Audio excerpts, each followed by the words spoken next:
여러분과 제가 믿는 구원자 예수님은 어떤 분이실까? 예수님의 나를 따라오라 하시고 오늘 여러분과 저는 이 예배의 자리까지 예수님을 향하여 예수님의 뒤를 따라왔습니다.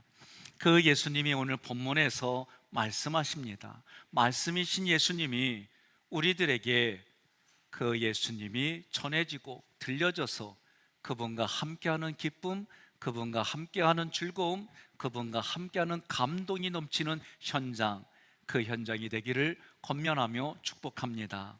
14절에 바리새인들이 나가서 어떻게 하여 예수를 죽일까 의논하거늘, 나가서 엑셀코마이는 계획적으로 반복된 행동입니다. 의논하다 람바노는 예수님을 죽이자, 그렇게 완벽한 일치를 보았다.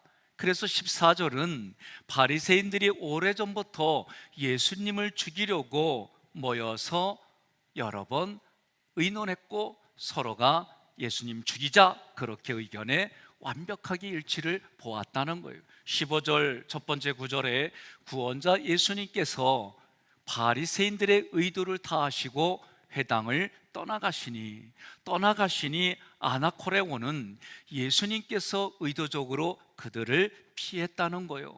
예수님께서 왜 그들을 피했을까? 예수님이 십자가를 지는 때가 아직 이르지 않았기 때문입니다. 예수님이 왜 그들을 떠났을까? 대중의 환호를 받아 왕으로 떠밀려져서 세워지는 것을 원하지 않았기 때문입니다. 예수님이 왜 그들을 떠나셨을까? 자신이 메시아이다, 자신이 그리스도이다, 이것을 사람들에게 가르쳐 줄 시간이 필요했기 때문입니다. 이 모든 이유가 예수님의 겸손으로 집결되었습니다. 15절의 두 번째 구절, 많은 사람이 따르는지라. 이 많은 사람들, 오클로스는 제자하고 다릅니다. 자기의 육신의 만족을 위해서 예수님을 따라간 사람들이다라는 뜻이에요. 이 따르는지라 아콜로데오는 자기의 목적을 가지고 예수님의 눈에 보이게 따랐다, 그 얘기입니다.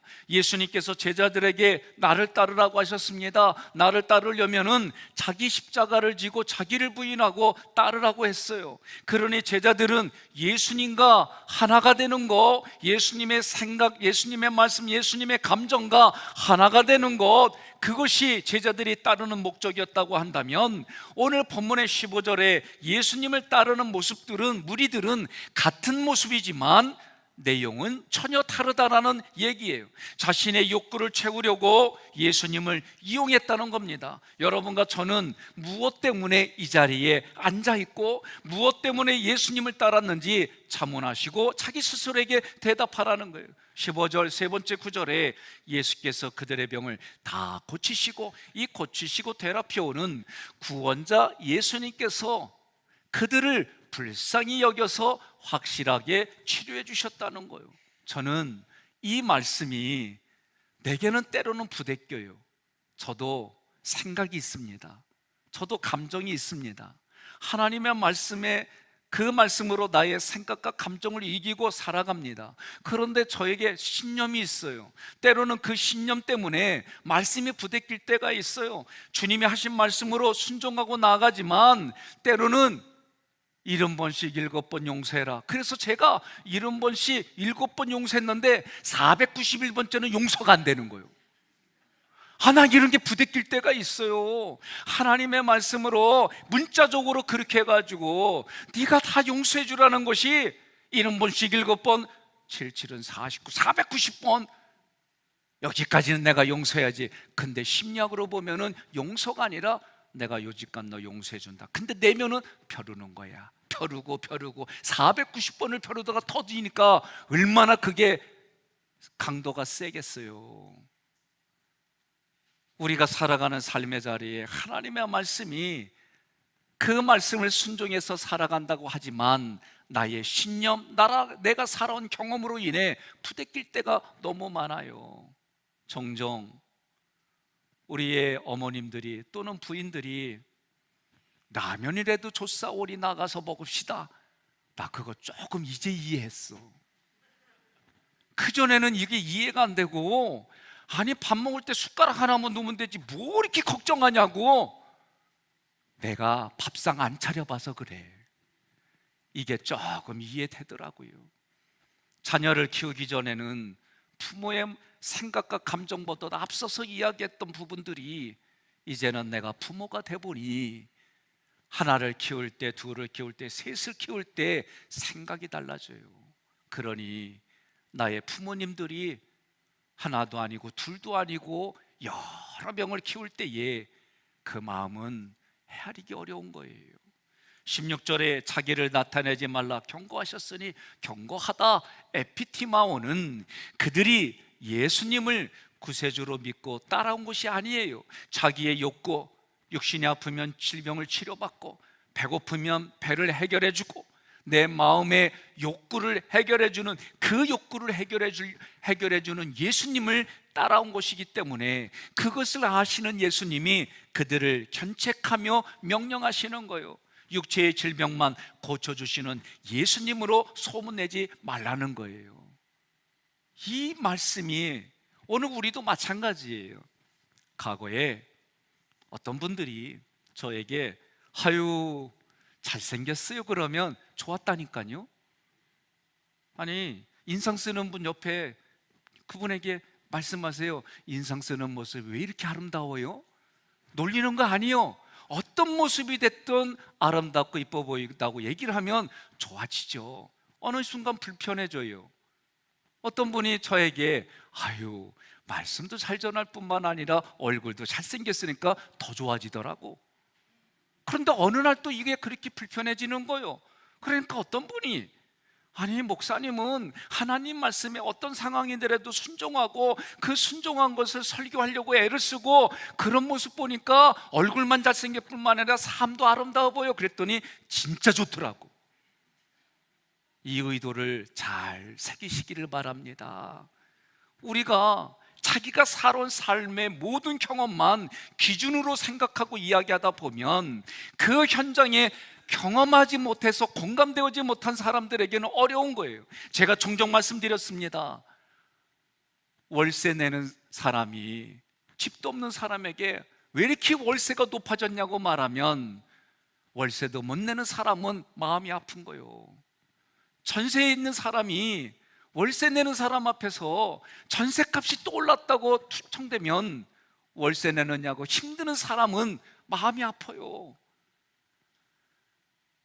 코딱지만은 아파트에 있다고 이게 무슨 집이냐고 전세 사는 사람에게 얘기하면 자기 이름으로 집이 없는 사람에게는 그 코딱지도 좋겠다 얘기를 해. 아니 나는 10평밖에 없어 투덜투덜 대는데 알고 보니까 강남 한 중앙 복판이야. 공감이 안 되는 거요. 여러분 오늘 예수님도 메시아로 오시고 우리의 영혼을 구원해 주시러 오신 예수님, 그 예수님이 육체의 질병만 고쳐주시고 배고픈 자의 배고픔만 고쳐주시는 예수님으로 소문내지 말라는 거예요. 그래서 예수님이 하시는 말씀이 자기를 나타내지 말라. 마태복음 10장 23절에서도 이 동네에서 너희를 박해하거든 저 동네로 피하라고 하신 거예요. 약해서 피한 게 아니에요. 17절로 21절까지는 이사야 선지자에게 하나님이 하신 말씀이에요. 그래서 이사야 42장 1절부터 4절을 인용해서 17절로 21절까지 예수님이 말씀하신 의도는 하나님께서 계획하시고 말씀하신 메시아가 지금 너희들 눈앞에 있는 나다, 하나님의 말씀이 자기를 통해 성취된다 라고 지금 가르쳐 주는 거예요. 1절로부터 4절까지 우리가 교독하고 마지막 구절은 함께 봉독하겠습니다. 내가 붙드는 나의 종 내 마음에 기뻐하는 자 곧 내가 택한 사람을 보라. 내가 나의 영을 그에게 주었은즉 그가 이방의 정의를 베풀리라. 그는 외치지 아니하며 소리를 높이지 아니하며 그 소리를 거리에 들리게 하지 아니하며 상한 갈대를 꺾지 아니하며 꺼져가는 등불을 끄지 아니하고 진실로 정의를 시행할 것이며 그는 세하지 아니하며 낙담하지 아니하고 세상에 정의를 세우기에 이르리니 섬들이 그 교훈을 앙망하리라. 아멘. 이 내용이 17절부터 21절까지 다시 인용해서 기록이 되어졌습니다. 17절은 이사야가 하나님의 말씀을 대언했다. 18절 첫 번째 구절, 보라 내가 택한 종 곧 내 마음에 기뻐하는 바 내가 사랑하는 자로다. 보라, 지시불 변호사 헬라어로 이두라는 단어예요. 하나님 말씀에 주의해서 들어라. 택하다 하이레티조는 하나님께서 만세전에 의도를 가지고 계획하셔서 예수님을 택해서 이 땅에 보내주셨다. 종 파이스는 종이라는 뜻도 있지만 아들이라는 뜻도 있어요. 그러니 이 종이라고 하는 것은 하나님의 아들 예수님에 대해 사용된 단어예요. 그 하나님이 예수님을 기뻐하다, 이 단어는 과거로부터 지금 미래에 예수님을 기뻐하신다 그 얘기예요. 여러분, 부모가요 자기 자녀를 낳았어요. 배 아파서 낳았어요. 그 자녀를 위해서 땀을 흘려가며 열심히 경영을 해서 먹을 걸로 준 부모라고 한다면 그 자녀를 야단칠 때에, 잘못된 길을 걸어갈 때에, 때로는 매질을 갈 때에 어떤 마음이에요? 아파하는 마음이에요. 때리고 나고 야단치고 나면 그 마음은 이루 말할 수 없을 정도로 고통스러워요. 그런데 그 마음 속에는 바른 길로 갈고 나보다도 더 좋은 조건에서 아름다운 현장에서 인생답게 살게 하려고는 그 마음이지만, 여러분 또 한번 생각해 봅시다. 아이를 야단치고 때릴 때마다 에너지가 솟습니다. 애를 때릴 때마다 마음이 짜릿한 그런 부모 아무도 없어요. 그런다면 그거 이상한 거예요. 잘못된 거예요. 하나님이 지금 우리를 그렇게 사랑하신다, 예수님을 통해 그렇게 사랑하신다 라고 말씀이 들려져야 되는 거예요. 사랑하는 아가페토스는 사람 수준의 사랑이 아니에요. 하나님 수준의 사랑이에요. 저도 이 아가페의 사랑이 내게 하나님 임해주세요, 이 기도 많이 해요. 왜? 저도 하나님의 말씀에 내가 순종하고 살아가다 보면은 저의 한계, 신념에 부대낄 때가 있어요. 그래서 아까 말씀하신 것처럼 490번까지는 때로는 내 신념이요. 그런데 그 신념에 부대끼면 그 다음에는 여지없이 내 중심의 사고가 흘러나오는 것이 우리 마음의 현장입니다. 우리가 살아가는 삶의 현장입니다. 그러나 성경은 하나님 수준의 사랑이, 그래서 그 사랑이 허다한 죄를 덮어주는 현장에서 우리 보고 살아가라 그러는 거예요. 믿음이, 큰 믿음이 내게 있어지면 작은 믿음을 가진 사람을 도와주지요. 이 믿음을 뭐라고 그러냐면 믿음의 방패라고 하는 거예요. 방패가 크면 클수록, 다시 말하면 믿음이 크면 클수록 믿음이 작은 사람을 그 안에 숨겨줘서 불화살이 날아올 때 다 막아줄 수 있는 거예요. 불화살은 내 이성과 내 경험으로 도저히 해석이 안 되는 현장의 사건들을 말하는 거예요. 18절 두 번째 구절, 내가 내 영을 그에게 줄 터이니 그가 심판을 이방에 알게 하리라. 내 영을, 푸뉴마 성령을 줄 터이니, 투뎀이 두다, 미래에 분명하게 하나님께서 예수님에게 성령을 부어주신다. 그리하면 예수님께서 자기를 따르지 않는 이들에게 마지막 심판을 알려주신다. 이 알려주신다, 알게 하리라 또는 고지하다, 아판겔로는 어떤 의미일까? 조금 전에 말씀드린 것처럼 미래에 영원한 형벌로 심판이 있으니 네가 지금 빨리 하나님의 말씀을 받아들여서 구원받은 인생을 살아가라. 구원받았다면 그 생명들을 살리는 일에 내 인생을 써라. 다시 말하면 생명으로 이끌어 주시겠다라는 말씀입니다. 지금 심판하겠다는 그런 뜻이 아니에요. 미래의 영원한 형벌 심판이 있으니 지금이라도 생명을 주시는 예수님을 따라라. 생명이신 예수님을 마음으로 받아들여라. 그리하려면 우리가 회개하여 예수 그리스도의 이름으로 세례를 받고 제사함을 받으면 성령을 선물로 받습니다. 성령을 선물로 받습니다. 성령을 선물로 받는 줄 믿으시기를 바랍니다. 우리에게 부어주신 성령님은 예수님께서 가르쳐 주신 모든 말씀을 생각나게 해주시고 그 말씀으로 우리를 가르쳐 주셔서 예수님을 증언하게 하는 것이 성령의 역할인 줄 믿으시기를 바랍니다. 그 성령이 예수님께 부어주셔서 19절 첫 번째 구절, 그는 다투지도 아니하며, 다투다 에리조는 투쟁하는 거예요. 오늘날 나의 요구를 관철하기 위해서 많은 사람들이 그 요구를 실현하기 위하여 투쟁이라는 이름 속에 얼마나 많은 일들이 있는지 모릅니다. 그러나 예수님은 투쟁하지 않으셨다는 거예요. 두 번째 구절, 들레지도 아니하리니, 들레다 크라고저는 어수선하고 떠들썩하고 시끄럽게 해서 자기를 과시한다는 거예요. 기질적으로 목소리가 텐션이 높은 사람이 있어요. 또 어떤 사람은 기질적으로 아침에 잘 일어나는 사람이 있어요. 어떤 사람은 기질적으로 약속한 거 잘 지키는 사람이 있어요. 그래서 기질 공부를 하면, 아, 그렇구나, 이런 공부와 양육 패턴을 공부하기 전에는 그 사람이 나타내주는, 보여주는 것이 다인 줄 알았어요. 그러나 심리학을 공부하고 이런 공부를 조금 더 해보니까 내가 조금 다르게 보는 현장이 생겼어요. 자기를 과시하는 것이 꼭 이런 것만이냐? 그렇지 않아요. 때로는 어떤 현장이 되어 어떤 현장에서 그 사람의 말을 했는데 이 사람이 나에게 공격해요. 그런 공격하는 모습을 가만히 보면 한쪽에서는 낮은 자존감도 있지만 그 자기를 지키기 위해서 방어 기제로 공격하는 거예요. 옆에 분에게 인사하겠습니다. 아무리 공격해도 나는 반응하지 않겠습니다. 나도 이거는 약속 못해. 이거를 지키려고 애를 쓰다가도 아까 말씀드렸잖아요. 나의 신념의 한계에 부딪히면 무너지는 거. 그래서 그때마다 기도하는 게 뭐냐? 하나님, 아가페의 사랑을 나에게 부어주세요. 하나님, 이 현장을 이길 수 있는 하나님의 말씀의 힘이 내 안에 충만하게 해주세요. 내가 할 수 있는 건 이거예요. 그래서 주님의 말씀이 충만해서 그것으로 내가 넘어가고 뛰어넘어가고, 때로는 이 또한 지나가리라. 때로는 이 현장에 하나님의 특별한 뜻이 있을 거야. 이렇게 나에게 위로하고 격려하는 말로 살아가는 거예요. 예수님은 자기를 과시하지 않았어요. 구원자 예수님은 오히려 우리를 섬겨주셨어요.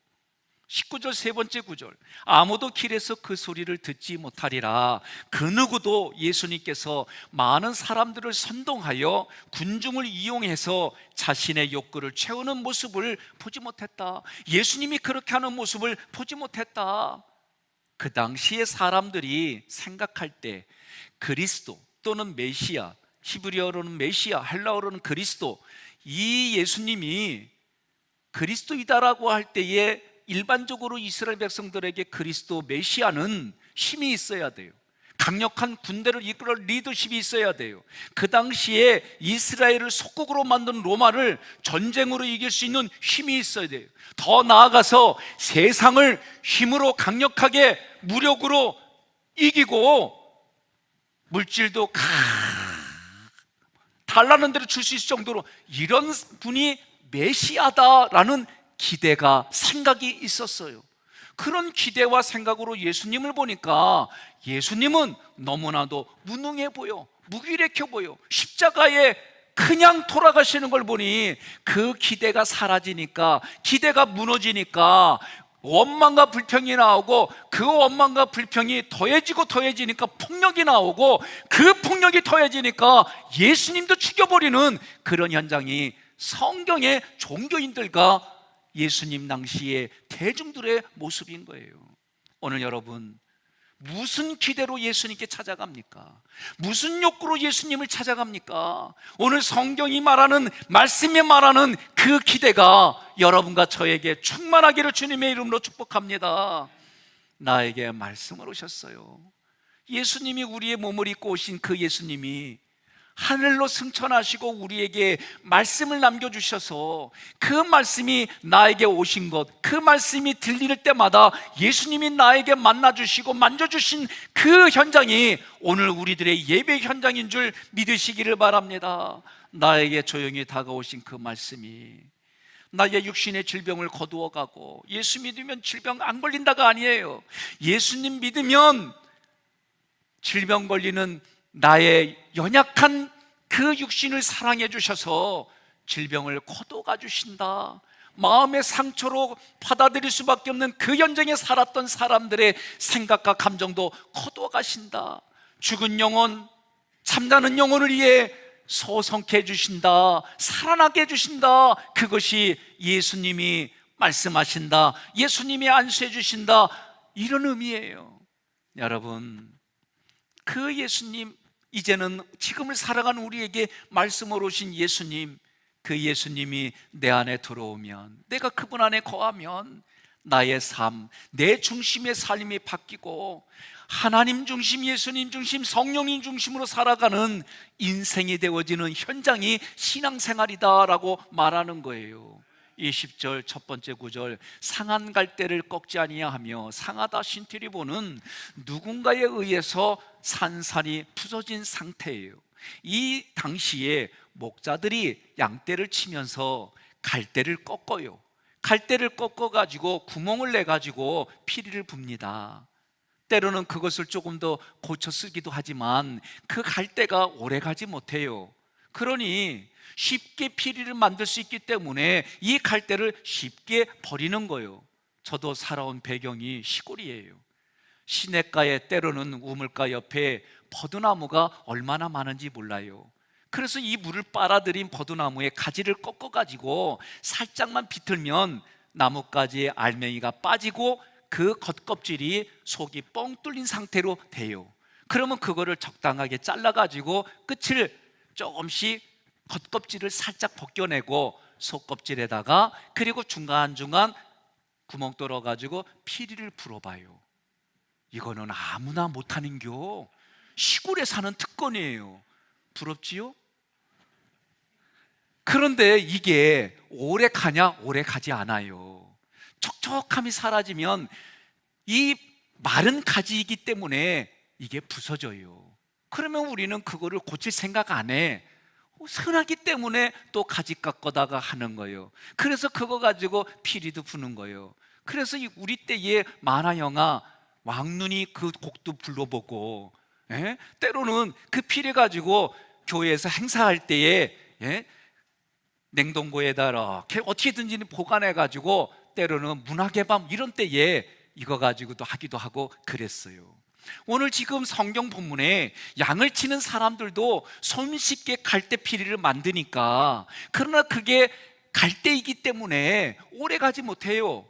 그 오래 가지 못한 게 부서지면 고치는 목자도 있겠지만 대부분 쉽게 버리는 거예요. 왜? 쉽게 만들 수 있으니까. 그러나 여러분과 저에게, 그 당시에 모든 인류들에게 목자이신 예수님은 그렇게 하지 않으신다. 사랑과 안타까움을 가지고 죄로 인해서 망가진 인생, 죄로 인해서 버림받은 인생, 그 상한 우리들을 향하여 감싸고 고쳐주셔서 그 인생을 죄로부터 돌이키게 하고 새롭게 세워주셔서 이 땅을 살아가게 해주신다. 그것이 상한 갈대를 꺾지 아니하는 예수님을 말하는 겁니다. 상한 갈대는 상처 입은 사람들입니다. 오늘날 나를 향해서 언행이 얼마나 폭력적입니까? 그 언행으로 얻어맞아 마음과 영혼이 깨져버리고 용기를 잃어버리고 따돌림으로 자기와 같이 생각하고 자기와 같이 가지 않는다는 그 이유만으로 따돌리는 현장에 살아가는 우리들이 얼마나 불안합니까? 이 사회가 기대하는 그런 가치관들을 세워놔서 그 안에 들어가면 인정받고 그 안에 들어가지 못하면 인정받지 못하는 그 세상의 평화가 아니라 오직 그 마른 가지, 상한 가지를 꺾지 아니하시는 예수님의 평강이 우리에게 상처 입은 영혼들을 후원해 주시고 보다듬어 주시고 해결해 주신다. 상처 입은 영혼들을 버리지 않으시는 예수님이 오늘 우리에게도 그 피의 대가로, 예수님의 피로 천국을 살아가는, 예수님과 함께 살아가는 현장이 우리들의 현장이다 라고 말씀해 주시는 거예요. 두 번째 구절, 꺼져가는 심지를 끄지 아니하시기를. 꺼져가는 티포, 이거는 연기를 내다. 언제 여러분 등불이 있습니까? 저도 어렸을 때에 전기도 생각나지만 호롱불이라는 게 있었어요. 내 나이 밑에는 모를게 아마. 그래도 이 호롱불을 보면은 심지가 이렇게 그 불을 붙이면 돼요. 그런데 이 심지가 후하고 불면 그름이 나. 그러나 오늘 성경에 말해서 이거는 심지가 수명이 다 된 거예요. 또는 기름을 연거푸 올려줄 수 있는 충분한 기름이 없는 거예요. 그래서 이 꺼져갈 때에 연기가 나요. 냄새가 그렇게 썩 좋은 건 아니에요.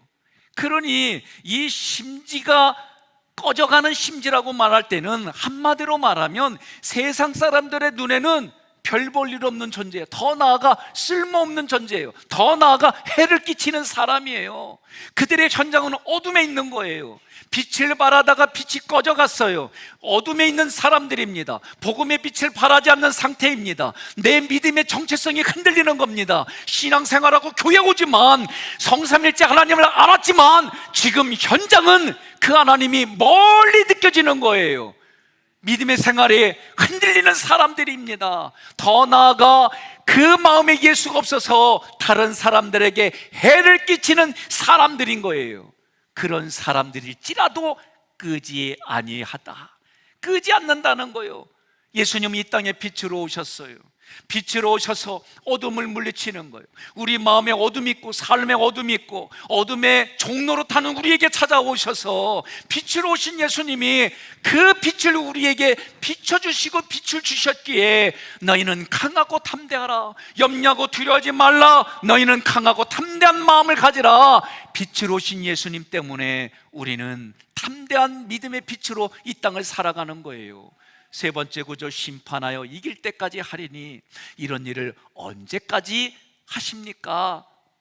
그 대답이 심판하여 이길 때까지 하리니 이 구절은 진리가 승리할 때까지입니다. 다시 말하면 예수님 당시 사람들에게는 예수님께서 십자가에 못 박히시고 죽으셔서 예수님의 죽음으로 사망의 왕노릇하는 사망을 이기는 그날까지 상한 갈대를 꺾지 아니하고 꺼져가는 심지를 끄지 않겠다. 이것이 예수님의 사랑입니다. 이것이 하나님의 사랑입니다. 이것이 성령님의 사랑입니다. 오늘 지금을 살아가는 우리에게는 이것이 이미 십자가에서 다 이루셨고 예수님이 다시 마지막 심판주의 재림주로 오실 때에 그때까지 우리의 육신이 있는 동안 상한 갈대를 꺾지 아니하고 우리의 육신이 있는 동안 꺼져가는 심지를 끄지 않겠다. 예수님을 구주로 믿고 이 땅을 예수님 믿는 사람들께 살라라고 말씀해 주심을 믿으시기를 바랍니다. 21절, 또한 이방들이 그의 이름을 바라리라 함을 이루려 하심이라. 이방들, 에도노스는 유대인일지라 할지라도 예수님을 따르지 않는 이들이 이방인이에요. 그리고 유대인과 기준으로 해서 유대인이 아닌 모든 인류가 이방인이에요.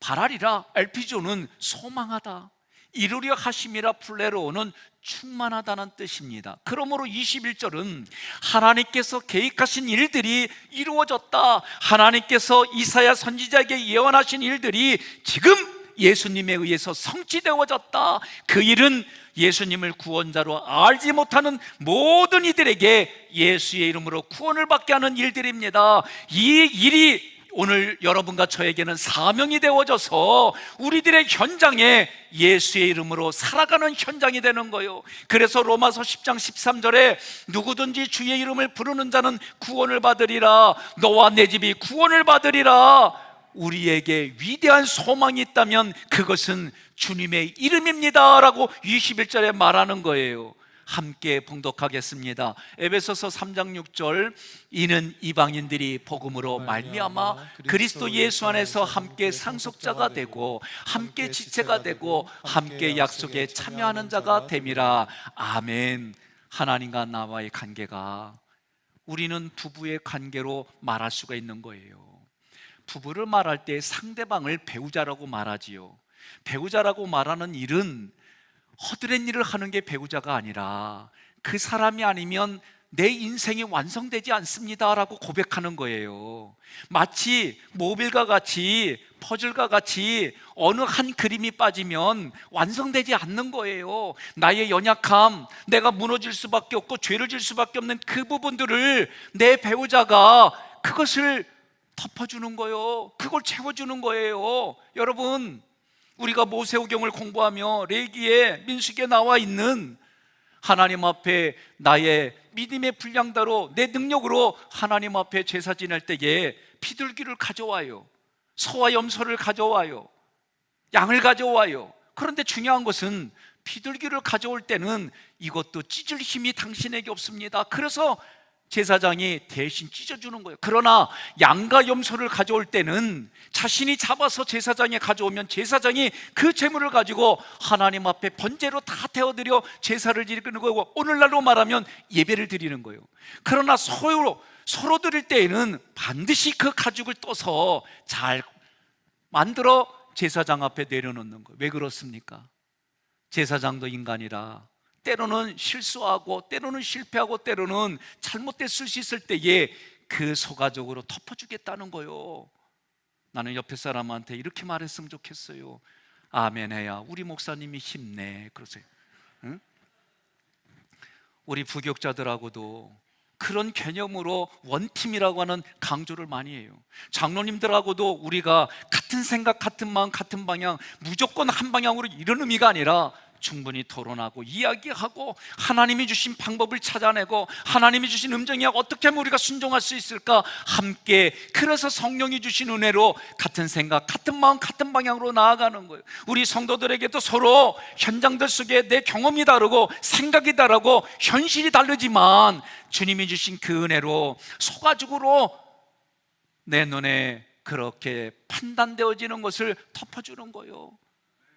지적하고 파내고 그렇게 하는 것이 아니라 상대방이 그것이 인지하고 인정해주고 용서를 구할 때에 여러분 그 소가죽으로 덮어주고 함께, 그래서 에베소 3장 6절에 서로 지어지는 그 모습이 함께 상속자가 되고 함께 지체가 되고 함께 약속에 참여하는 자가 됨이라. 믿으시면 아멘 하시기를 바랍니다. 결단하기를 원하시면 아멘 하시기를 바랍니다.